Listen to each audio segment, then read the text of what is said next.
अक्सर कहा जाता है कुछ लोग पैसे देकर संत बन जाते हैं। क्या ये संभव है या सिर्फ एक अफवाह है?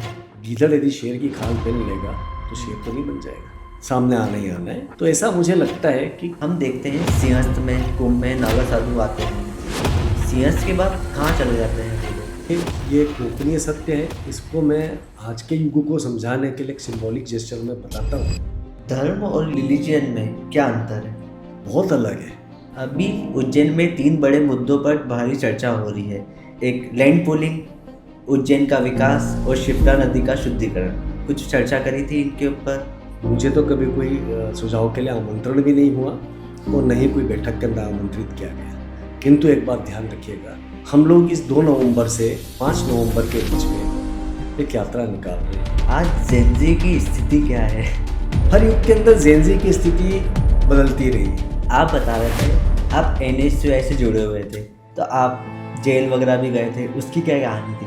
उन्होंने जब देखा कि पढ़ा लिखा एक लड़का इस प्रकार के सिंबॉलिक आंदोलन कर रहा है, तो उन्होंने उसके ऊपर अपने विचार व्यक्त करे और गंभीरता से लिया, रोजगार की दिशा में। इस प्रकार से अनेक 7 बार जेल गए। ईश्वर के आनंद में कैसे रहा जा सकता है? स्वयं के अंदर ईश्वर देख करके। आजकल लोग प्रेम तो ढूंढ लेते हैं पर उसमें शांति खो देते हैं, इसका कारण क्यों? तो हम जिसे प्रेम कह रहे हैं उनमें से ज्यादातर प्रेम नहीं होकर के शारीरिक आकर्षण है। क्या सेक्स करना गलत है? देखिए, प्रकृति बनती ही नहीं यदि सेक्स नहीं होता। स्वामी जी, स्वागत है आपका द रियल गपशप में। साधुवाद आपको मुझे यहाँ बुलाने के लिए। स्वामी जी, आपकी यात्रा बहुत ही प्रेरणादायक रही है। शैलेश जी से लेके महामंडलेश्वर शैलेशानंद गिरी जी के साथ ये आपकी यात्रा कैसे चालू हुई?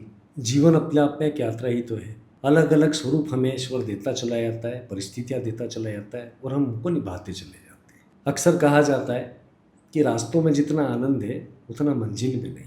तो मेरे जीवन के अंदर मैं जितने भी स्वरूपों के अंदर रहा, उन सबका आनंद मैंने भरपूर लिया और आज मुझे परमानंद की प्राप्ति का एक संयोग मिल रहा है, तो इसे भी मैंने छोड़ना उचित नहीं समझा। तो शैलेश से लेकर के तो शैलेशानंद तक की यात्रा बड़ी अच्छी रही, आनंद वाली रही। आप स्वामी जी से पहले क्या थे? देखिए, स्वामी अपने आप में एक ऐसा शब्द है जो स्वयं के ऊपर आधिपत्य जिसका हो, स्वयं की इंद्रियों का जो निग्रह करना जानता हो, उनसे मित्रता करना जानता हो और उनके ऊपर उसका अधिकार संपन्नता भी हो। तो बाल्यकाल से रहा, जो इच्छा हुआ उसके विपरीत भी जाना हुआ तो गया। तो मुझे जो लगता है कि बाल्यकाल के अंदर तो मैं ठीक है एक अभिनेता के रूप में रहा, कल्चरल प्रोग्राम्स में एक्टिव रहा, क्रिकेटर रहा, स्टूडेंट अच्छा रहा, राजनीति में रहा। तो हर पड़ाव के अंदर मुझे आनंद की अनुभूति हुई और ये यात्रा वाकई में जीवन बार बार मिले यदि हमें इस प्रकार की यात्रा करने का सौभाग्य मिले तो। आप इतनी सारी चीज़ों को छोड़ के इस स्वामी जी बनने की क्यों सोची आपने? देखिए, स्वामी बनने के लिए, संन्यास लेने के लिए कुछ छोड़ने की आवश्यकता नहीं है। सबके संग में न्यास। तो आज भी मुझसे आप क्रिकेट खिलाएंगे, खेल लूँगा, अभिनय कराएंगे, कर लूँगा, किंतु सबका स्वाद लेते हुए आसक्ति से दूर जाना, यानी कि उससे हमेशा के लिए अटैचमेंट हो जाए कि यही करना है, यही खाऊंगा, यही पीऊँगा, ऐसा ही जीऊँगा, तो यही की जगह भी आ जाएगा ना, तो आनंद आ जाता है। तो अब मैं उस स्थिति में आ गया कि ऐसा भी हो सकता है। आपके गुरु रहे हैं पायलट बाबा जी, जो कि अब समाधि ले चुके हैं। उनसे आपका जुड़ाव कैसे हुआ? उनने आपका मार्गदर्शन कैसे करा? देखिए, मुझे तो ये भी नहीं मालूम था जब मैं उनसे मिला कि ये कोई बाबा है। मैं क्रिकेट खेल रहा था उज्जैन के अंदर, ऋषिनगर के अंदर। एक एम्बेसडर रुकी, उससे वे उतर करके उन्होंने मेरा खेलने का अंदाज देखते रहे और बाद में एक बच्चे को बुलाया और कहा कि बॉलिंग बहुत अच्छी डालते हैं। तो मुझे बताने के लिए आए, मैं उनसे मिलने के लिए गया। उन्होंने बोला यॉर्कर बहुत अच्छी डालते हो। तो मैंने बड़े सेटायर में बोला कि यदि धन संपन्न हुआ तो सिलेक्शन होगा, अन्यथा सिलेक्शन नहीं होने वाला, तो कितनी भी अच्छी डालो क्या काम पर। तो मैंने उनसे फिर अंतर समझना शुरू किया कि परिश्रम क्या होता है और तपश्चरण क्या होता है। तो उन्होंने कहा कि मेहनत करने से फल मिलता है, वो हो सकता है मीठा हो, खट्टा हो, किंतु तपस्या करने से वरदान मिलता है। तो मैंने उनका पल्लू पकड़ लिया। आने वाले सालों में 1992 में जाकर के मुझे मालूम पड़ा कि मैं जिनके साथ में इतने साल से मिलता जुलता रहा हूँ वो महायोगी पायलट बाबा है। उनकी कोई बात जो अभी तक आपको याद हो? उनकी हर बात याद है। यदि प्रमुख बात बोलूँ, उनके अंतिम शब्द ये थे, बेटा हम तो फंस गए, तुम मत फंसना। ये शब्द थे उनके। तो उस आवरण के अंदर वो भी घुटन फील कर रहे थे, उनको भी कहीं ना कहीं घुटन हो रही थी कि जहाँ पर उन्हें लग रहा था इतनी बड़ी व्यवस्था, इतने सारे आश्रम, इतने सारे शिष्य, सबकी पीड़ा अपनी, और उन पीड़ाओं का निदान ईश्वर कब करेगा, क्या नहीं करेगा, गुरु ही तो सोचता है अपने शिष्यों के बारे में। वो कहीं ना कहीं उनके मन में और इच्छा थी कि लोगों की पीड़ाओं को और दूर कर पाए और मार्गदर्शन दे पाए। तो उनके अंतिम शब्द मुझे हमेशा याद रहेंगे कि बेटा हम तो फंस गए, आप मत फंसना। तो आप जब उनने ऐसा शब्द बोला, आप उनको ही समझ पाए उनने ऐसा क्यों बोला था? मैं उनसे सहमत कभी भी नहीं रहता था जब तक मैंने संन्यास नहीं लिया। तो मैं उनको कहता था कि आप साधु बने फिर आश्रम बनाया, मैं आश्रम बनाने के भी 10 साल बाद साधु बनूंगा। मैंने 2006 के अंदर आश्रम बना लिया मेरा, और 2016 में मैंने संन्यास लिया महामंडलेश्वर वाला। वो सदैव कहते थे सबके अपने अपने मार्ग हैं, मंजिल भले ही एक हो, तो अपने मार्ग खुद बनाना, किसी के अनुसरण के अंदर मत जाना। Be always a leader because you are born to be a leader, उनके शब्द होते थे मेरे लिए। तो मैं उनको इन्हीं शब्दों से स्मरण करता हूँ। अंतिम बार उन्होंने जो बोला तो मैं समझ गया कि मैं यदि ज़्यादा आश्रमों के चक्कर में पड़ गया तो ये बात पक्की है, फिर गृहस्थ और संन्यास में अंतर नहीं रह जाएगा। ये जो संन्यास है आज का, जिनके पास अनेक आश्रम है, वो बहुत बड़ी गृहस्थी हो जाती है। किंतु उन्होंने कभी ये नहीं कहा कि आप धनार्जन करके बहुत बड़ी व्यवस्था, बहुत बड़ा सिस्टम बना लो और उस सिस्टम के मकड़ जाल में खुद फंस जाओ, तो ऐसा मत होने देना। उनका इशारा यही था। आप बता रहे हैं आपने 2016 में संन्यास लिया, आपकी फैमिली पूरी एजुकेटेड है, तो आपके घर वालों ने कैसे हाँ करी कि आप हाँ सन्यासी ले सकते हैं? मेरा परिवार तो 1992 से ही समझ गया था कि मेरा मार्ग अलग है, मैं कुछ अलग करूँगा, ये उनके मन में बाल्यकाल से था। 1992 में जब मैं मेरे महाविद्यालय का उपाध्यक्ष बना, उस वर्ष मेरी खोज बहुत तेज़ी पकड़ चुकी थी। वो खोज क्या थी ये कोई समझ नहीं पा रहा था, पर मेरे पिता बहुत ज्ञानी थे, मेरे बड़े भाई बेहद ज्ञानी हैं और मेरी माँ बेहद बड़ी भक्त है। ये सब समझ चुके थे कि ईश्वर इसको किसी और मार्ग पे ले जाना चाहता है। मेरे परिवार को मेरे किसी भी करियर को लेकर के कभी कोई आपत्ति रही नहीं, सिर्फ राजनीति से उनको आपत्ति थी। जब मैं छात्र राजनीति में था, उन्हें लगता था कि मैं मेरी प्रतिभा कहीं इसके अंदर ख़त्म न करूँ, तो उन्होंने मेरा राजनीति का विरोध करा, बाकी कभी किसी क्षेत्र में मुझे जाने से नहीं रोका उन्होंने। आप बता रहे थे आप NSUI से जुड़े हुए थे, आप कॉलेज लाइफ में, तो आप जेल वगैरह भी गए थे, उसकी क्या कहानी थी? देखिए, बगावत, हम जेनजी की बात कर रहे थे, हम बात करते हैं टीनेज की। जब व्यवस्था से हमें कुछ अच्छा नहीं दिखता है तो हम उसकी मांग करने के लिए हमारे बड़ों के पास जाते हैं, और बड़े जब एडामेंसी के अंदर होते हैं, वो ध्यान ही नहीं देना चाहते, तो फिर आक्रोश आता है। क्योंकि हम युवाओं के पास सवाल तो बहुत सारे हैं, जवाब उसका कोई देने वाला कोई नहीं था उस समय। तो उस समय पे मैं आक्रोशित होता था। सर्वप्रथम आंदोलन जो था वो आंदोलन था मेरे सीनियर्स के साथ मिलकर के हमने करा, नकल करो आंदोलन। तो लोगों को लगा बड़ा निगेटिव कि तो नकल करवा रहा है। और उस समय पे ओम नागपाल UGC के चेयरमैन थे, उन तक क्या खबर गई कि उज्जैन के अंदर माधव कॉलेज के अंदर छात्र यूनियन वाले नकल करो आंदोलन कर रहे। तो उन्होंने बुलवाया, एक प्रोफेसर मुझे लेकर के गए। मैंने उनसे बोला, बोले बेटा आप तो अच्छे पढ़े लिखे हो, इंटेलिजेंट हो, टॉपर रहे हो, फिर आप नकल करो आंदोलन क्यों कर रहे हो? तो मैंने उनको बताया कि देखिएगा पूरे साल भर में मेरिटोरियस हूँ, कभी सेकंड में नहीं आया क्लास में, एग्जामिनेशन होती 3 घंटे की, उस 3 घंटे के पहले अचानक मुझे उल्टी 10 लग जाए तो आप वो 3 घंटे के अंदर असेसमेंट कर लेंगे कि मैं पढ़ने लिखने वाला हूँ या मेरे को कुछ नहीं आता। पूरा साल भर तो मैं पढ़ने लिखने वाला था, पर 3 घंटे में नहीं लिख पाया तो आपने बोल दिया कि ये तो अनपढ़ है, ये उचित नहीं। तो इसका सॉल्यूशन क्या हो सकता है? मैंने उनको बताया ऑक्सफोर्ड पैटर्न पे आप बात करें, स्टैनफोर्ड के पैटर्न पे बात करिए कि भाई आप सेमिस्टर सिस्टम लागू कर दीजिए। उन्होंने बोला इसका आप मेमोरेंडम बनाया। उसके बाद उन्होंने स्वीकारा। 2 साल बाद हमारे देश में सेमिस्टर सिस्टम लागू। तो उस आंदोलन के अंदर मुझे कई बार पुलिस का सामना करना पड़ा, चक्का जाम होता, गिरफ्तार होता, भैरवगढ़ जेल पहुँचाया जाता और कुछ क्षणों के अंदर वापस से शासन मुझे बाहर कर देता। तो उस काल के अंदर मैंने देखा कि यदि हम रोजगार के लिए आंदोलन करेंगे तो निश्चय ही कुछ अच्छा होगा। तो मैंने मेरा पहला आंदोलन करा बूट पॉलिशी। देखिए उस समय के नेता भी बड़े संवेदनशील थे। उन्होंने जब देखा कि पढ़ा लिखा एक लड़का इस प्रकार के सिंबॉलिक आंदोलन कर रहा है तो उन्होंने उसके ऊपर अपने विचार व्यक्त करे और गंभीरता से लिया और रोजगार की दिशा में काम चालू किया। प्रधानमंत्री रोजगार योजना बहुत तेज़ी के साथ आई। फिर लोगों को हमने सेल्फ एम्प्लॉयमेंट से जोड़ा, एंटरप्रेन्योरशिप से जोड़ा। इस प्रकार से अनेक 7 बार जेल गया, और 7 बार बाहर आया। जेल के अंदर एक अलग बोध हुआ। 2004 के अंदर सिंहस्थ के दौरान जेल गया, तो वहाँ पर हमने एक प्रशिक्षण शिविर लगा दिया, रणभेरी युग बोध नाम से शिविर लगाया कि अब युग बदल रहा है। मुझे नहीं मालूम था मैं साधु पूरा बनता जा रहा हूँ। मैंने वहाँ पर जोर से उद्घोष करा, सारे बड़े नेता थे, विधायक लोग थे सब, कि अब युग बदल गया, आज से मान लीजिएगा। आपने बताया कि आपने 2006 में आश्रम बनाया था पहला, तो आश्रम में पेशवाई शब्द बहुत यूज़ होता है, उसका महत्व क्या है और उसका असली अर्थ क्या है? देखिए क्या है, ये पेशवाई शब्द जो है अखाड़ों में उपयोग होता है। अखाड़ों में उपयोग इसलिए होता रहा कि मध्यकाल के अंदर दूसरे राजा भी आए, यहाँ पर विधर्मी राजा भी आए, किंतु उन्होंने भी ये देखा कि हमारी धार्मिक आस्थाओं के अंदर देखा गया है कि जितने मंडलेश्वर है, महंत है, महामंडलेश्वर है, ये सभी लोग एक यूनिट के राजा हैं, एक इकाई है इनकी भी। एक इनका भी एक बहुत बड़ा समूह है, सेना है। उस सेना के प्रधान होने के कारण जब स्नान के लिए जाते हैं तो इनको पूरा राजकीय सम्मान हमें भी देना चाहिए, क्योंकि सामान्य अवस्थाओं में तो हम लोग हस्तक्षेप करते नहीं। हम लोग सिर्फ हमारे धर्म के ऊपर जब आँच आती है तब हम निकल करके आते हैं। 12 साल में एक बार निकल करके आ रहे हैं, उस समय पे भी जो भी सत्ता है, जिसका भी शासन है, यदि वो हमें सम्मान नहीं देगा तो उससे कहीं ना कहीं बहुत बड़ा बगावत का भी इशारा जाता है।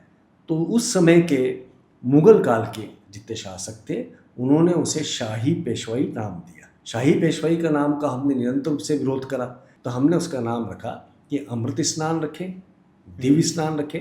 अखाड़ा परिषद ने उसको पूरी तौर पर अनुमोदित करा और शासन में विशेष तौर पर उत्तर प्रदेश के प्रयागराज कुंभ के अंदर शासन ने उसे स्वीकारा और अब उसे शाही पेशवाई नहीं कहते, शाही स्नान नहीं कहते, अब उसको कहते हैं अमृत यात्रा, अमृत स्नान, दिव्य यात्रा, दिव्य स्नान। अक्सर कहा जाता है कुछ लोग पैसे देकर संत बन जाते हैं, क्या ये संभव है या सिर्फ एक अफवाह है? आवरण खरीदा जा सकता है, आचरण नहीं खरीदा जा सकता। कोई सी भी व्यवस्था हो, उन सभी व्यवस्थाओं के अंदर इस कलिकाल के अंदर इस प्रकार की बातें हो जाती हैं। आज यदि कोई भी व्यक्ति आकर के धन के आधार पर पदवी हासिल कर लेगा, कितने दिन तक? अंततोगत्वा गीदड़ यदि शेर की खाल पहन लेगा तो शेर तो नहीं बन जाएगा, सामने आना ही आना है।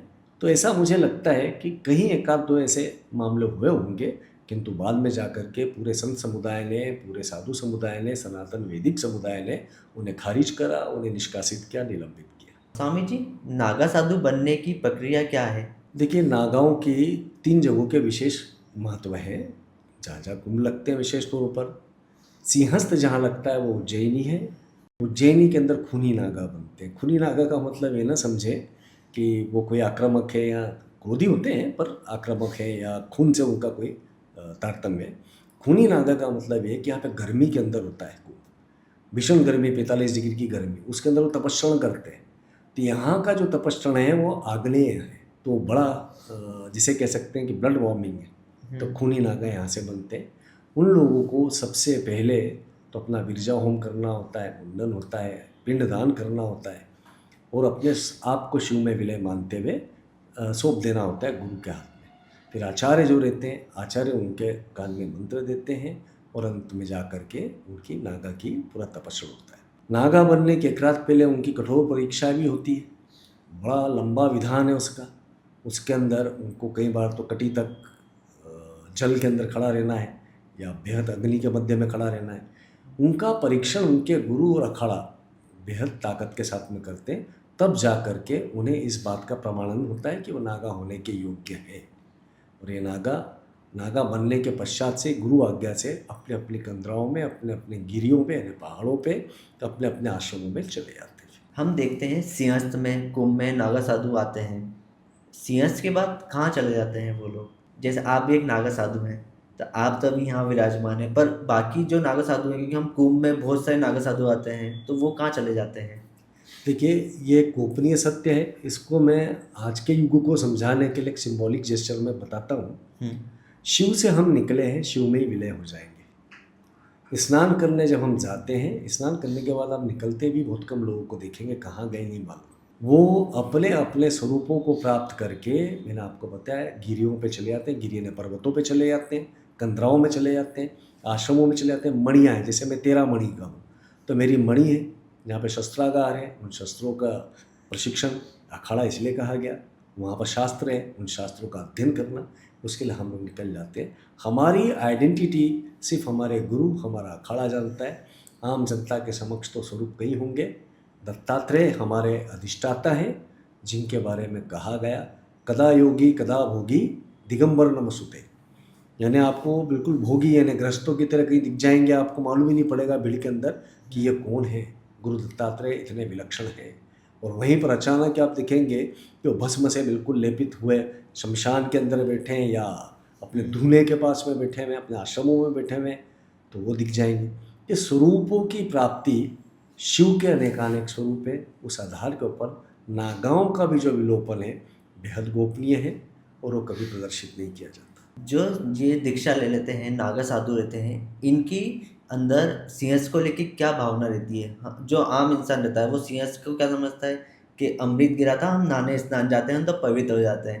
पर जो नागा साधु रहते हैं ये सिंहस्थ को क्या मानते हैं? ये शिव की फौज है, ये शिव के गण हैं। अमृत मंथन हुआ था तो उस समय पर अमृत के रक्षण का कार्य किसने किया था? शिव के गणों ने किया था। विष जो निकला था उसका पान किसने किया था? शिव ने किया था। तो आप इस प्रतीक को समझिए, इनके लिए कुंभ मेले हुए, सिंहस्थ हुए, ये उस अमृत का संरक्षण करना है, उसका संचारण करना है, और साथ में जितना प्रकृति में व्याप्त नेगेटिविटी है, विष है, उसको अपने अंदर एब्जॉर्ब करना है। तो ये नागा का भाव वहाँ पर तपस्रण का भाव होता है, और उस तपस्रण के आधार पर वो सिंहस्थ के अंदर और कुंभ मेलों के अंदर अपनी अपनी मणियों के अंदर रहते हैं। आपको कुछ समय पहले इंदौर में एक मॉल में जीन्स शर्ट पहने हुए देखा गया था, उसके ऊपर कुछ विवाद भी हो गया था। क्या हम सोच सकते हैं जो पंडित वगैरह रहता है वो धोती कुर्ते में ही रहे या नए आभूषण में भी ले सकता है? नहीं, देखिए, पंडित की तुलना आप साधु से नहीं कर सकते। पंडित एक अलग विषय है, उसका कार्य बहुत व्यापक है, वो पूजा से उसका संबंध है जी। किसी मंदिर की या किसी व्यवस्था से, शास्त्रों की। मैं एक साधु हूँ, मुझे आचार संहिता का बोध नहीं था। हर ऑर्गेनाइजेशन का अपना कोड ऑफ कंडक्ट होता है। मेरे समक्ष दुविधा रहेगी, यदि कोई बच्चा मर रहा है तो मैं ये नहीं देखूंगा मैंने त्रिपुण लगाया कि नहीं लगाया, माला पहनी कि नहीं पहनी, मैं कूद पड़ूंगा उसको बचाने के लिए। वो उसी प्रकार का एक वो था जिसके लिए मैंने अखाड़ों से क्षमा मांगी और कहा कि आपको यदि ऐसा लगता है कि मैंने अखाड़े की आचार संहिता का उल्लंघन किया है तो निश्चय ही मुझे दंड दिया जाए। यदि लगता है कि मेरा उद्देश्य बहुत पावन था, धर्म के अनुकूल था, तो उन्होंने स्वीकारा। उन्होंने मुझे धर्म के अनुकूल मानते हुए पुनः महामंडलेश्वर पद के ऊपर सुशोभित किया। क्या होता है, हमारा जीवन का धर्म क्या है? हम किसी भी स्वरूप में रहें, साधु में रहें, हो सकता है कि वो साइकिल लेकर के रोज़ सब्जी ले जाने वाला व्यक्ति अपनी पत्नी बच्चों को पालता हो, वो हम जैसे कई योगियों से भी बड़ा योगी महायोगी, क्योंकि गृहस्थी महायोग है। उस व्यक्ति की किसी भी प्रकार से हम नागा भी सहायता कर पाए तो उसके लिए हम कोई सा भी आवरण बदल सकते हैं, वो तो वस्त्र बदलने की बात थी।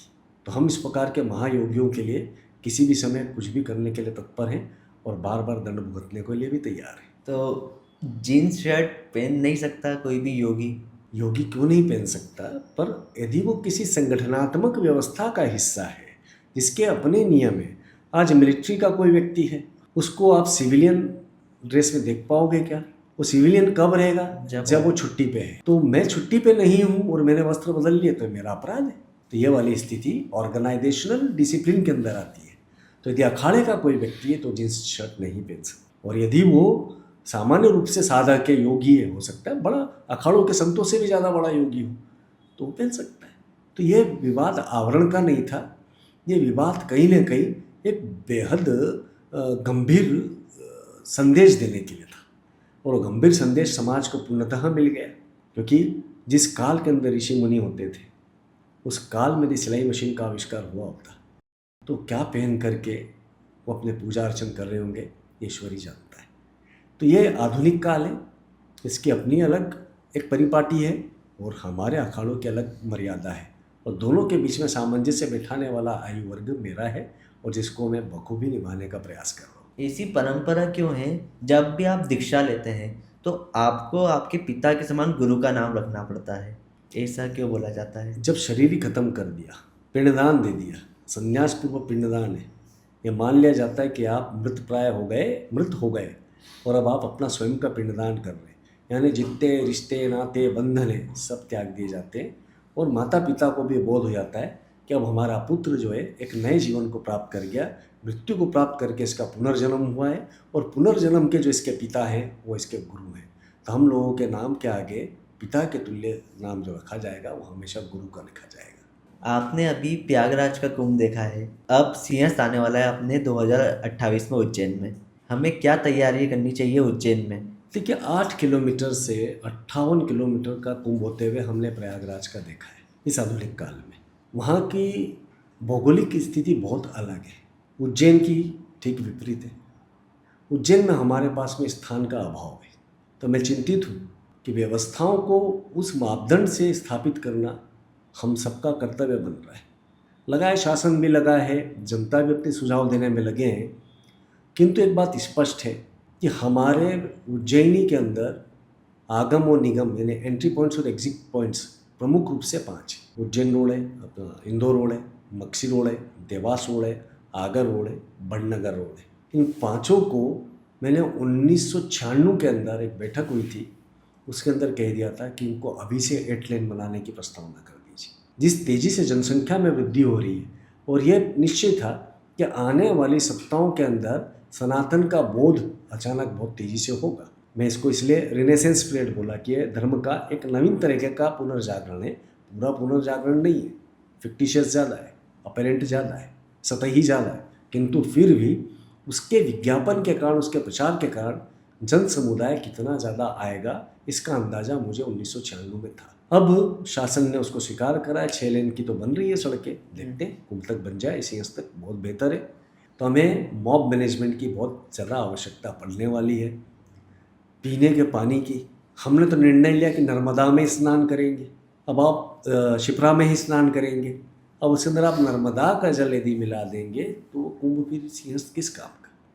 तो हमें बहुत बड़ा प्रयास है करना है शासन को कि हमें नर्मदा में स्नान न कराए, शिप्रा में ही कराए, अन्यथा साधुओं के अंदर असंतोष होगा। अभी उज्जैन में 3 बड़े मुद्दों पर भारी चर्चा हो रही है, एक लैंड पूलिंग, उज्जैन का विकास और शिप्रा नदी का शुद्धिकरण।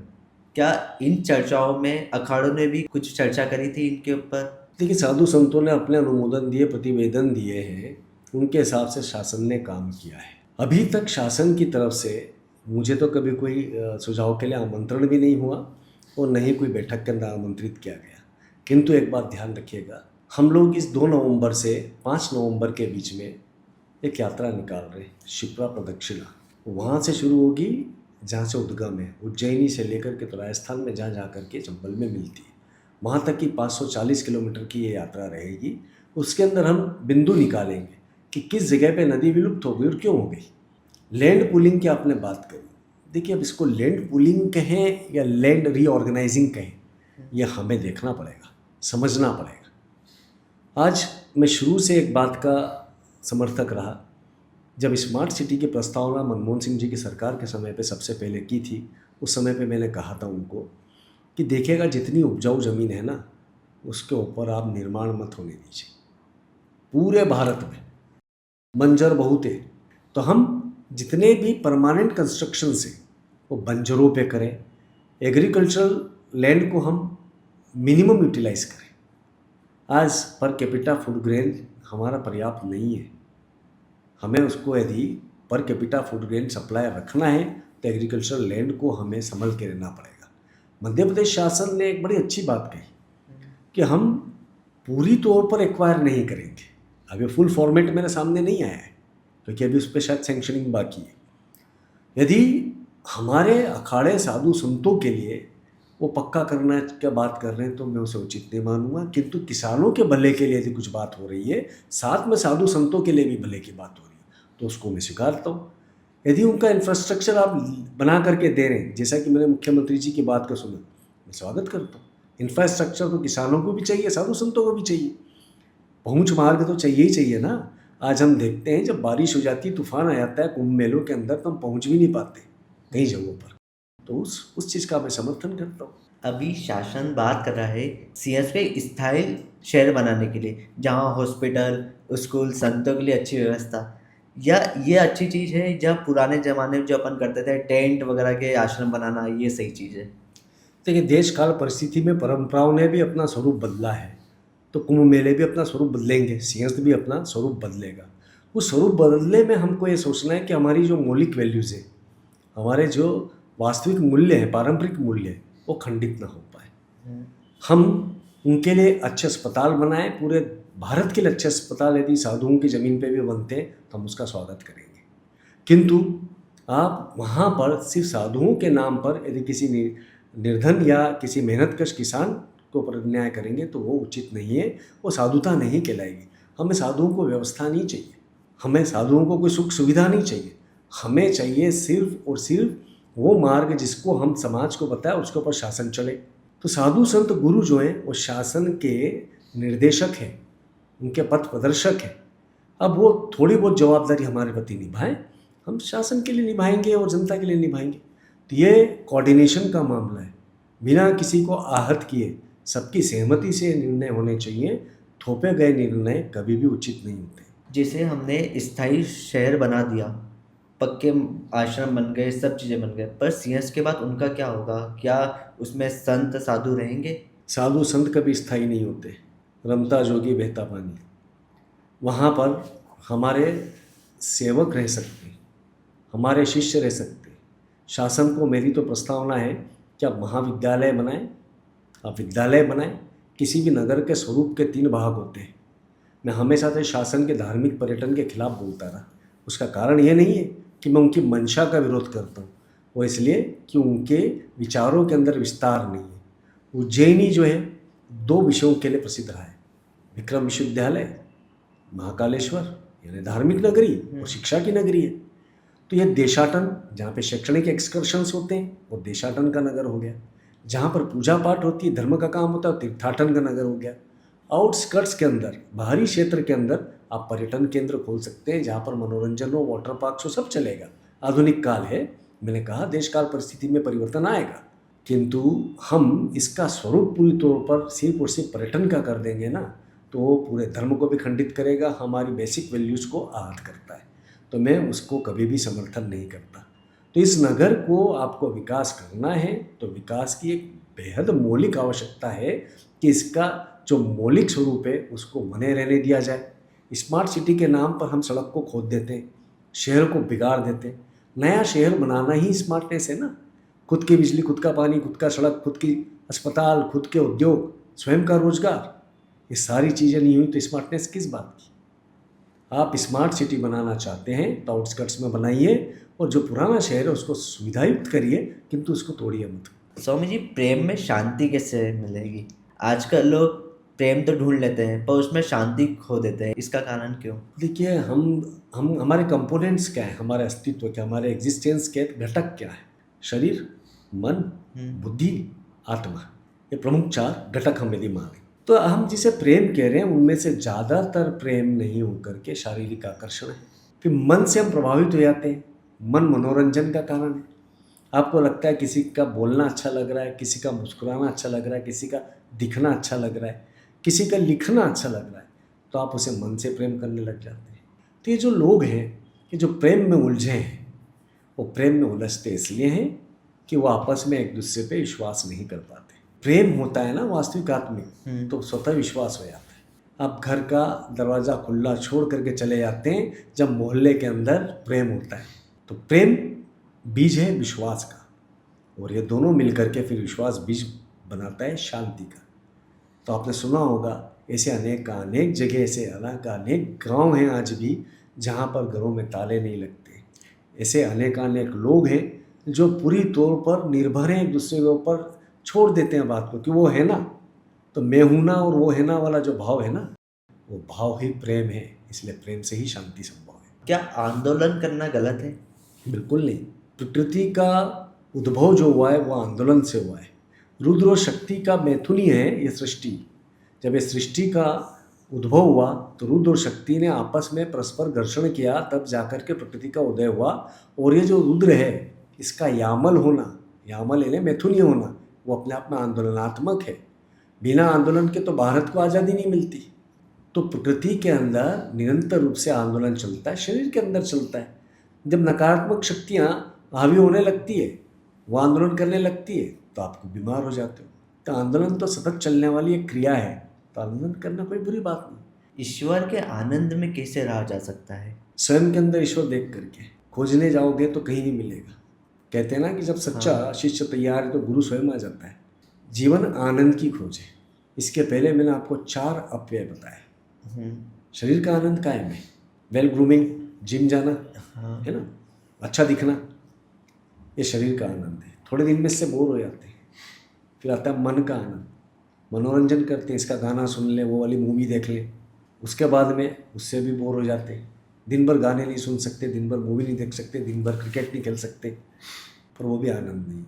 जब ये तीनों विलोपित हो जाते हैं, जब मालूम पड़ता है कि ना मैं शरीर हूँ, ना मन हूँ, ना बुद्धि हूँ, मैं तो एक आत्मा हूँ। और उस आत्मा का भी अभिमान जब टूट जाता है, जब उसे मालूम पड़ता है कि वो परमात्मा का अंश है, उसकी यात्रा परमात्मा तक है, तो फिर वो उसकी आत्मा का संचरण, उसकी जो ट्रैवलिंग है टुवर्ड्स पैरासाउल परमात्मा की ओर होने लग जाती है। और वो महाआनंद है जिसको हम परमानंद कहते हैं। तो परमानंद आत्मा से परमात्मा की यात्रा है। क्या सेक्स करना गलत है? देखिए, प्रकृति बनती ही नहीं यदि सेक्स नहीं होता। सेक्स किस प्रकार का है? एक उस जीव का, जानवर का, जिसको बोध नहीं है मर्यादाओं का, पुत्र ही माता के साथ में सेक्स कर रहा हो, वो गलत है। मानवीय सेक्स जो है वो सदैव से नैसर्गिक रहा, प्राकृतिक रहा, और प्रत्येक धर्म ग्रंथ के अंदर उसका उल्लेख रहा। इसके पूर्व मैंने बताया रुद्र यामल है। रुद्र और शक्ति के मैथुनी सृष्टि नहीं होती तो हम आप यहाँ पर होते ही नहीं। तो प्रकृति का निर्माण जो है, जिस पवित्रता के साथ में पॉजिटिव और नेगेटिव एनर्जीज का आपस में मिश्रण से हुआ हो, तो वो क्या पाप है? सेक्स करना बिल्कुल पाप नहीं है, किंतु हर जगह उसी की दृष्टि से सबको देखना महापाप है। हम लोग बताते हैं हमारे शिष्यों को कि आप एक काम करें, आपको प्रेम हो गया तो आप यदि शिव हो गए तो आपको एक ही गोरी पसंद आएगी ना, तो गोरी से प्रेम आपका है। वो गोरी जो है उसको एक ही शिव पसंद आएगा ना। वो यदि उस शिव को छोड़ करके सोचती है क्या? कभी सोचा क्या? गलत है। यदि किसी नारी ने ऐसा सोचा तो पाप है, और किसी पुरुष ने सोचा तो पाप है। बच्ची से लेकर के वृद्ध महिला तक हमारे सामने आती तो हमारा साहित्य क्या कहता है? या देवी सर्वभूतेषु मातृरूपेण संस्थिता, नमस्तस्यै नमस्तस्यै नमस्तस्यै नमो नमः। हम प्रत्येक नारी के अंदर अपनी माँ का बोध जब रख लेंगे ना, तो आपको ध्यान रखिएगा, मन से कुविचार खत्म होने लग जाएंगे। कभी कोशिश तो करिए। प्रेम एक से हुआ ना, अनेक से तो नहीं हो सकता। आपने अपनी शक्ति किसी एक को ही मानेंगे ना, उस एक को ही मानिए। वो चले गई, सती हो गई, तो क्या शिव ने कितना विलाप करा, कुंदन किया, पर शिव जाकर के ध्यानस्थ हो गए। प्रकृति का ध्यान रखना जरूरी था। प्रकृति का संचरण करा, हम सब, आप सबका, इस ब्रह्मांड का उन्होंने निर्धारण रखा, उसका टेक केयर किया। किंतु स्वरूपों की प्राप्ति ना हो जब तक वो शक्ति के अलावा कोई और चाहिए नहीं। तो सेक्स सिर्फ और सिर्फ जो आपका प्रिय हो, प्रियतम हो, प्रेम हो, उसी के साथ उचित है, अन्यथा वो पाशविक, पशुओं का कार्य है। कौन सी आयु किस कार्य के लिए उचित मानी गई है? देखिए, हमारे यहाँ पे आश्रम व्यवस्था है। हर आयु, आपको जब शिक्षा लेनी है तो आपके एडोलेसेंट एज की आयु के अंदर शिक्षा आपको बहुत तगड़ी लेनी है। उसके बाद में आपको शस्त्र शिक्षा लेनी, तो एडोलेसेंस के साथ में आपको अपने फिजिकल बिल्टअप की शिक्षा लेनी है। तब आप आ जाएंगे टीनेज के अंदर। टीनेज के बाद में आप जाएंगे तो आपका विवाह का योग आता है। जब आप अर्लिंग एज में आ गए तो आपका विवाह हो जाना चाहिए। अब आजकल क्या हो गया कि आप 25-26 साल तक तो आप पीजी होकर के जॉब प्राप्त कर पा रहे हैं, तो आपकी विवाह की वास्तविक आयु जो है वो बड़ी वेरी हो गई, डिफर करने लग गई। अन्यथा अब वानप्रस्थ आश्रम की जब आयु आती है, यानी सबसे अंत में जा कर के, तब तक आप अपनी जवाबदारियों से भी विमुख नहीं हो पा रहे। तो देश काल परिस्थिति के अंदर अलग अलग कार्यों की अलग अलग आयु निर्धारित है। हमारे जितने भी आश्रम व्यवस्था है वो वैदिक वाङ्मय के अंदर अभी भी भारत के लिए उचित है। यदि उसका पालन करेंगे तो बेहतर है। सरकारों ने समझा है, विज्ञान के आधार पर भी हमारे यहाँ पे जो वोटिंग एज जो दी है वह आपकी मैच्योरिटी को निर्धारित करते हुए दी गई है। मतलब उसके बाद आप विवाह भी कर सकते हैं, आप वोटर भी हो सकते हैं। 18 के बाद में, 21 के बाद में क्यों करा गया? आप शारीरिक रूप से भी डेवलप्ड है, मेंटली आप डिसीजन मेकिंग कैपेसिटी के अंदर आ गए, आप उस समय पर निर्णय ले सकते हैं। तो आपकी निर्णय क्षमता के आधार पर उस आयु का निर्धारण होता है। क्या ग्रंथों के अनेक आयाम भी हो सकते हैं? बहुत सारे आयाम हैं। प्रत्येक ग्रंथ जो है उसके अनेकानेक अर्थ हैं। हम ग्रंथों की व्याख्याओं पे जाएंगे। ऋग्वेद के अंदर यदि देखा जाए तो सूर्य को महत्व दिया गया, उसके अंदर आत्मा नाम की कोई चीज़ नहीं है, पर सूर्य जो है वो परमात्मा के स्वरूपेण हो गया, सवितृभ्य कहा गया, गायत्री का उदय उससे हुआ। तो उस ग्रंथ को हम देखेंगे तो आपका जो मॉलिकुलर फ्यूजन है, मैं उसका साइंटिफिक आयाम निकाल करके देखता हूँ। मैंने श्री विद्या को देखा, श्री विद्या वरीवस्या एक ग्रंथ है। श्री विद्या वरीवस्या, उस ग्रंथ के अंदर एक लाइन लिखी थी, वो लाइन को मैं समझ नहीं पा रहा था। उसके अंदर लिखा था, महाबिंदु से अमृत श्रावण होता है, विशुद्धि आधारित विष का संधारण करता है। मेरे लिए बड़ी टिपिकल लैंग्वेज थी, क्लिष्ट भाषा थी। मुझे थायराइड हुआ तो मुझे वो लाइन याद आई, तो मैंने डॉक्टर को फ़ोन लगाया। एक को नहीं, दो को नहीं, तीन को नहीं, तीन तीन लेबोरेटरीज में टेस्ट कराया पहले, सबके अंदर आया कि हाँ थायराइड है। फिर मैंने बोला कि इस लाइन का मीनिंग बताओ, महाबिंदु यदि मेरे बॉडी का सबसे टॉप मोस्ट पार्ट क्या है। तो एक जो डॉक्टर थे वो ब्राह्मण भी थे, उन्होंने ग्रंथ भी पढ़े थे। उन्होंने बोला महाबिंदु यानी मस्तक के मध्य में जो पिट्यूटरी ग्लैंड, बोले यस, विशुद्धि, थायराइड, मतलब उपचार मिल गया। उन ग्रंथों के हिडन आयाम में एक नया आयाम निकल करके आया श्री विद्या के अंदर। उसकी जितनी शक्तियाँ हैं उतनी शक्तियाँ हमारे एंजाइम्स और हार्मोन्स हैं। बेरुंडा, वनिवासिनी, सर्व आह्लादिनी, सर्व उन्मादिनी, तो ये जितनी प्रकार की शक्तियाँ जिनको देवियों के रूप में हम पूजते हैं श्री यंत्र के अंदर, वो सारे हमारे शरीर के अंदर भी है। तो ग्रंथों का वो आयाम के ऊपर जब मैं रिसर्च के ऊपर आया तो निश्चय ही मैं हतप्रत था खुद के अंदर। जैसे बोलते हैं ना कि न किसी को बोल सकते, खुद ही गुदगुदाता रहा, खुद ही हंसता रहा और उसी आनंद के अंदर आज तक जी रहा हूँ। प्रत्येक ग्रंथ के अपने बेहद व्यापक आयाम है और एक नहीं अनेकानेक है, उनको खोजने के लिए एक जन्म काम है। आज जेनजी की स्थिति क्या है? हर युग के अंदर जेनजी की स्थिति बदलती रही है। अब याद करिएगा जब हमारा आज़ादी का संग्राम हो रहा था, उस समय पे हमारे जितने भी योद्धा थे वो जेनजी थे। उनके अंदर सबसे पहले वो भाव आया, वो बोध आया बगावत का, क्रांति का, उन्होंने की। जेनजी एक ऐसा आयु वर्ग है जिसको जैसा चाहे वैसा बोल सकते हो। पानी है, बहता दरिया है, गिलास में रखा तो गिलास का शेप ले लेगा, मटके में रखा तो मटके का शेप ले लेगा। ये तो हम लोगों को चाहिए कि हाउ टू शेप दें, उनको हम किस आकार को प्राप्त कराएं, तो बड़ी चुनौती होती है। आप उनका अनुशासन निर्धारण करने का प्रयास मत करिए, उनको आप सही मार्ग की ओर प्रवृत्त कर दीजिए, स्वयं अपने पाठ बना लेगी। ये जेनजी की मर्यादाएं हैं, यही जेनजी की ऊर्जा है। इस काल के अंदर जेनजी जो, यदि भारत का जेनजी मैं बोलूँ, एक्सट्रीम करियर कॉन्शियस है। आज का जेनजी विश्राम की अवस्था में कब आ रहा है? जब वो नशे में, बिना नशे के उसको विश्राम फील ही नहीं हो रहा है। क्यों नहीं हो रहा है? यह हमारे समाज की गलती है। हमें उनको विश्राम तो देना है ताकि उनकी ऊर्जा को रिकाउंसिल कर सके, रीगैदर कर सके, परंतु उसके लिए उनको वो वातावरण देना भी हमारी जवाबदारी है। और वो वातावरण हम कैसे दे पाएंगे? हम यदि साइंटिफिक एप्लीकेशन ऑफ वैदिक वांग्मय करेंगे। हमारा जो प्राचीनतम जो संस्कृति है, अब उसके जो दक्यानुसु पहलू हैं उनको तो हम ला कर नहीं रख सकते, उसके उन्नत पहलू जो हैं उनको हम लेकर के आए। देखिएगा ये जेनजी जो है ये भारत को विश्वगुरु बनाने के लिए तैयार है, तत्पर और बनाएगा। शिक्षा प्रणाली में क्या बदलाव होने चाहिए? देखिए, शिक्षा आपके चरित्र का निर्धारण नहीं कर पा रही है तो ये मान लीजिए कि प्रणाली व्यर्थ है।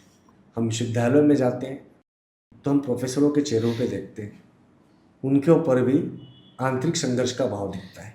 बाहर निकलते हैं, विद्यार्थी खड़े, उनके चेहरे में भी आंतरिक संघर्ष का भाव निकलता है। अब ये खुद से ही लड़ रहे हैं तो ये समाज को क्या शांति देंगे और राष्ट्र को क्या दिशा देंगे? हमें शिक्षा को आनंददायी बनाना पड़ेगा। हमें शिक्षा के साथ में, बेसिक एजुकेशन के साथ में सैन्य शिक्षा देना पड़ेगा। हमारे एजुकेशन सिस्टम के अंदर compulsory sports, compulsory military education, compulsory happiness index, इन सबको इंट्रोड्यूस करना होगा। तो शिक्षा प्रणाली के ऊपर यदि कोई बात करे तो निश्चय ही हम जैसे संत उसके अंदर बड़ा योगदान दे सकते हैं, लोगों को आनंद के साथ में शिक्षा प्राप्त करने के लिए। धर्म और रिलीजन में क्या अंतर है? बहुत अलग है। देखिएगा, धर्म जो है धारण करने योग्य है। इस प्रकृति का धर्म है, ईश्वर ने क्या बनाई? ये प्रकृति बनाई। ईश्वर का धर्म है कि इस प्रकृति का पालन पोषण करें, मतलब जनरेशन, ऑपरेशन, डिस्ट्रक्शन, तीनों सृष्टि स्थिति प्रलय ईश्वर का कर्म है, यानी उसका धर्म है। परंतु उसके इन कर्मों में सृष्टि के अंदर यदि हम कोई क्रिएटिव अप्रोच मदद करते हैं, अन्न उगाते हैं, यह हमारा धर्म है। हम इस सृष्टि को चलाने के लिए कुछ काम करते हैं, योग करते हैं, यजन करते हैं, भजन करते हैं, कर्म करते हैं, उद्यम करते हैं, कुछ भी कर्म करते हैं, यह हमारा धर्म है। रिलीजन जो है उसको आप देखेंगे तो उसकी जो टर्मिनोलॉजी है religion, that is reconnecting with God, reconnecting. हाँ। तो ये अब्राहमिक जितने संप्रदाय हैं, बाइबल, कुरान, तौरात, इंजील से विशेष तौर पर निकले हुए, इनकी एक ही व्यथा है और एक ही कथा है, वो ये है कि वो ये बोलते हैं कि ईश्वर के प्रति आपने अपराध करा, इसलिए ईश्वर आपसे नाराज हो गया, वो आपको छोड़ के चला गया। अब आपको जो प्रायश्चित करना है, भजन करना है, यजन करना है, वो उसको वापस मनाने के लिए करना है। तो अपराध बोध के साथ में वो रिलीजन है। बुराई कुछ नहीं है उसके अंदर भी, मानव को कहीं ना कहीं एक गिल्ट रहती है या एक दबाव रहता है, वो भी ठीक है। किंतु धर्म बहुत व्यापक है। तो धर्म को, यानी भारतीय सनातन वैदिक धर्म को रिलीजन समझने की और उसको बनाने की कोई कोशिश न करे। तो इस सनातन परिप्रेक्ष्य की जितनी विषय वस्तु है वो धर्म है, और अब्राहमिक ग्रंथों से जो निकली है वो रिलीजन है। तो धर्म और रिलीजन में बहुत बड़ा अंतर है। और अंत में आपके दक्षिण कोरिया और जापान में क्या संबंध है? देखिए, दक्षिण कोरिया का मेरे साथ में एक विचित्र संयोग हुआ। बहुत सालों पहले एक बुजुर्ग से मैं मिला, और उस समय पे उनकी एज होगी 70 साल के आसपास, 20-25 साल पहले मिला था। उन्होंने कुछ विषय पे बातचीत करी विश्व शांति के ऊपर। मैंने उनको बताया कि सबसे पहले तो अंतर धार्मिक संवाद हम चालू करें। तो ये कैसे संभव है? मतलब सारे धर्म ग्रंथों की कथाएं जो है काफ़ी कॉमन है, उसको लेने का तरीका अलग अलग है, समझने का तरीका अलग अलग है। तो कॉमन एग्रीगेशन यदि हो गया तो व्यक्ति का क्लेश, अंतर क्लेश सब खत्म हो जाएगा। कॉन्फ्लिक्ट खत्म तो युद्ध खत्म, युद्ध खत्म तो विश्व शांति हो गई। तो विश्व शांति के लिए जब मैंने उनको ये बातें करी तो वो बड़े हुए, उनके बाद में रिटायर हुए, उन्होंने एक संस्था बनाई दक्षिण कोरिया के अंदर। और काफ़ी साल बाद मेरे पास में ईमेल आया, और वो ईमेल में उन्होंने लिखा कि आपको हम बुला रहे हैं। मैं वहाँ गया, वहाँ पर Buddhism, union order of Buddhism पे उनका मीटिंग थी, वहाँ पे बैठा। तो दक्षिण कोरिया का मैं वहाँ जाते आते मुझे ऐसा लगा कि यहाँ से भारत के हम संपर्कों को चलो तलाश करते हैं। तो मुझे ज्ञात हुआ कि जो श्री राम जी की प्रपोत्री थी सूरी रत्ना, वो घर छोड़ करके अपने भाई के साथ चले गई थी समुद्र मार्ग से एक नाव के अंदर, और दक्षिण कोरिया के राजकुमार से उनकी शादी हुई। और वहाँ की जो कायला डायनेस्टी है वो हमारे प्रभु श्री राम की बिटिया के ही वंशज है सब। तो मेरे लिए बेहद सुखद रहा। वहाँ पर जितनी 1000-1200 हिंदू हैं, बाकी सारे लोगों से भी मैं मिला। और विशेष तौर पर वहाँ के क्रिश्चियनों ने अपनी बाइबल के साथ में उद्घोष करा कि Sanskrit is the mother of all languages because Swami ji has taught us. तो मुझे बड़ी प्रसन्नता हुई कि मैं किसी देश में आया तो वहाँ के देश के एक बहुत बड़े वर्ग ने स्वीकारा कि संस्कृत विश्व की बहुत सारी भाषाओं की माता है। दूसरा विषय यह था कि एक ईश्वरवाद के ऊपर उन्होंने, मेरा जो महाविद्यालय का अनास्था के दौरान नारा था, जो पहला मैंने हिंदी में सीखा था, वो नारा था हम सब एक हैं। और वहाँ जा कर के मैंने नारा दिया कि वी आर वन। जब ये वी आर वन वाला जो चला तो उनका टेक नारा हो। तो दक्षिण कोरिया के अंदर जो युवा है, चाहे गेगनम वाले हों, चाहे BTS वाले हों, ये सारे युवा मेरे को बड़े पसंद करते हैं, और मैं भी उनको बहुत पसंद करता हूँ। मैं जाता हूँ तो बेहद हर्ष के साथ में मेरा स्वागत करते हैं। जापान से केको आइकावा है। तो जापान या साउथ ईस्ट एशिया जो है, याद रखिएगा, हमारे सभी लोगों को ध्यान रखना होगा, साउथ ईस्ट एशिया अपने आप में भारत है। हम अफगान इराक को तो मानते ही मानते हैं कि अखंड भारत कैसा थे।